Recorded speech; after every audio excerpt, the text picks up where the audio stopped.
فاسألوا أهل الذكر إن كنتم لا تعلمون. الحمد لله وكفى والصلاة والسلام على من لا نبي بعده.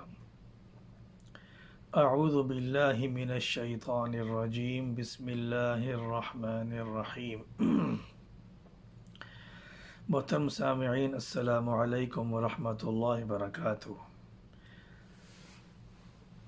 آج کا ہمارا ٹاپک ہے ناخن پالش.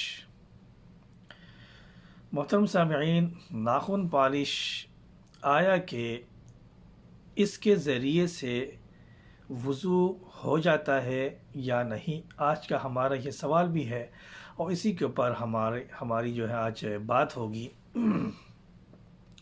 محترم سامعین، ناخن جسم کے ان حصوں میں سے ہے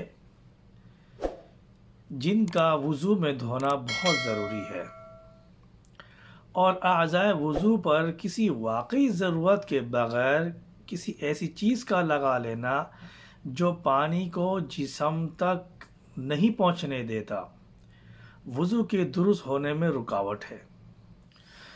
وضو اسی وقت درست ہوگا کہ جب اس کو کھرچ دیا جائے، تب آپ کا وضو صحیح ہوگا. اور اس قسم کا پینٹ خواتین زینت کے طور پر لگاتی ہیں، ضرورت کے طور پر نہیں. لہذا کہ جب آپ وضو کریں، خواتین حضرات اسپیشلی جب وہ وضو کریں تو ان کے ناخنوں کے اوپر جو پالش لگی ہوئی ہے ان کو کھرچ دیا جائے تاکہ آپ کا وضو صحیح ہو سکے. فتاوی عالمگیری کے اندر ہمیں یہ بات معلوم ہو جاتی ہے. فتاوی عالمگیری کے اندر ایک عبارت ہے، اس عبارت سے ہمیں یہ بات واضح ہو جاتی ہے کہ اگر ناخن کی جڑ تک خشک یا مرطوب مٹی چمٹی ہوئی ہو اور اس پر سے پانی گزار دیا جائے تو وضو کافی نہ ہوگا.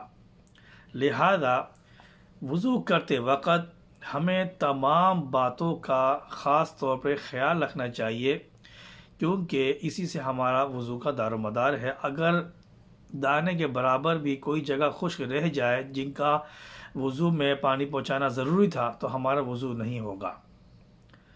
اللہ تبارک و تعالی مجھے اور آپ کو اور امت مسلمہ کو نبی پاک صلی اللہ علیہ وسلم کے بتائے ہوئے طریقے پر زندگی گزارنے کی توفیق عطا فرمائے اور احسن طریقے سے وضو کرنے کی توفیق عطا فرمائے. وآخر دعوانا ان الحمد للہ رب العالمین.